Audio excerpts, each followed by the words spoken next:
There's so much change, not so much change, but all of the change outside of Mekhi Becton is on the defensive side of the ball. Up front is where you're seeing the biggest number of snaps walk out the door. Definitely agree with you there. But Moro Ojomo, very similar to Zack Baun.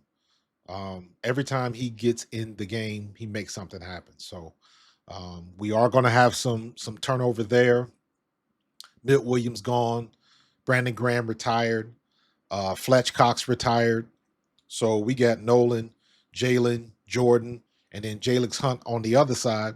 So we do got some youth that have got to step in and get their reps in and be ready to produce. That's the biggest thing. We got to replace that production.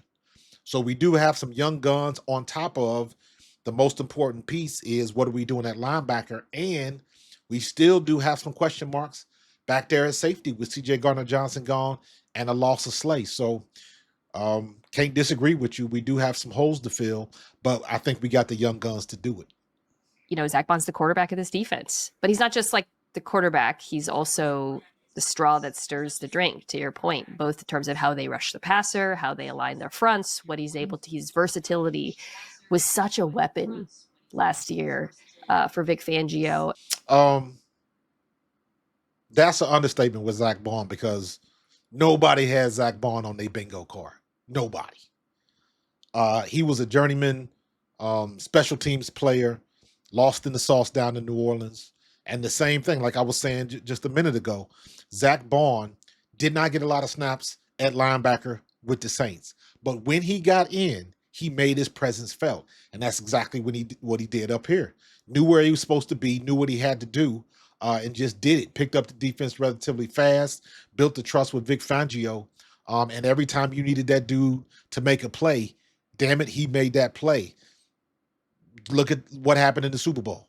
So, yeah, I could say I think Jalen Carter is still the straw that stirs that drink. However, Zack Baun is the one pouring the drinks. He is the quarterback of that defense, and he has earned it. He knows where he's supposed to be on the field. Him and Reed Blankenship are the best young players we have on that defense.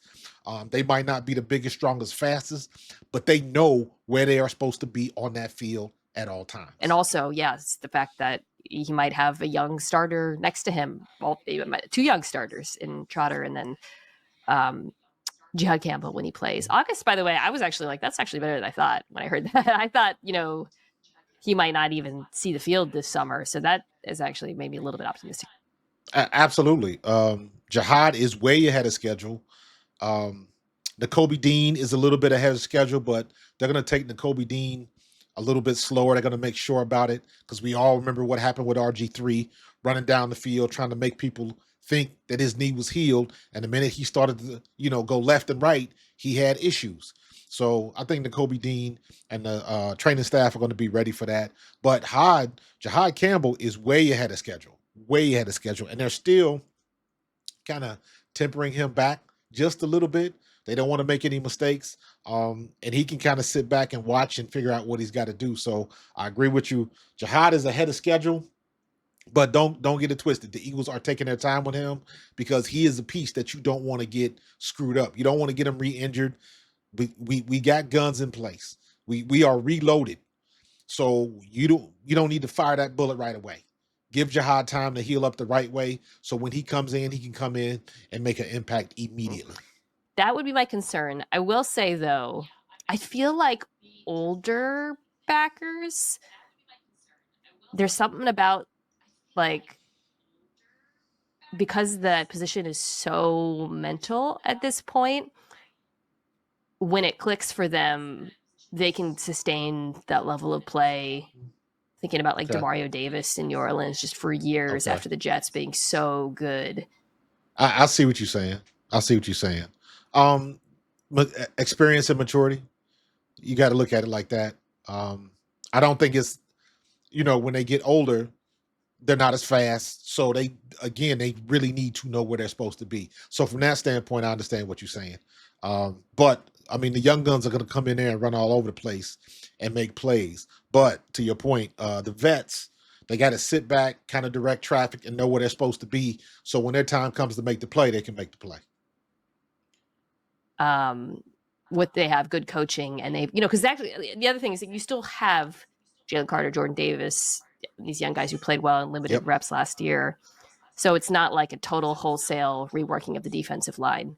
Right. Like I said, with Ojomo, we've got guys ready to play. Nobody thought that Jalen Hunt was going to impress. He stepped in and just took Bryce Huff's snaps off the field. And Vic Fangio likes him. So Vic Fangio is one of the guys that's extremely fair and extremely not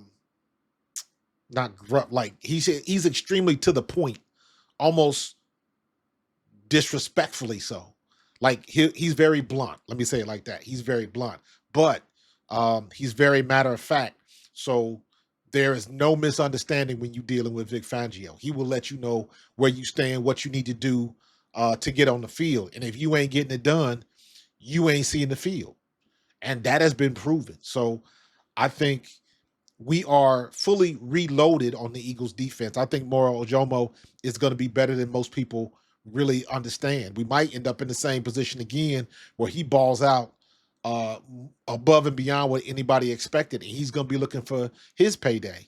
Now, it might not be the same thing as Milt Williams, but is he going to outplay his contract over here and he got to go somewhere else and give him more money? We might be in that situation, but that's a good problem to have as far as I'm concerned. And Howie Roseman has shown that he can find the next player. He can reload that gun and not rebuild it. And that's what the Eagles are doing. And I think going into this 2025 season, we are in the right spots. We got everything reloaded where it needs to be. Our biggest question mark, in my opinion, is still going on back there in that secondary. Who's going to be safety? Is it going to be Sidney Brown? Is he going to keep his spot? Is it going to be the young kid, Andrew Makuba, even though he got hurt in camp already? So we have to see. Also, we got Keely Ringo over there and Adoree Jackson. They going at it. I think it's going to be Keely Ringo, but it's got to play itself out on the field.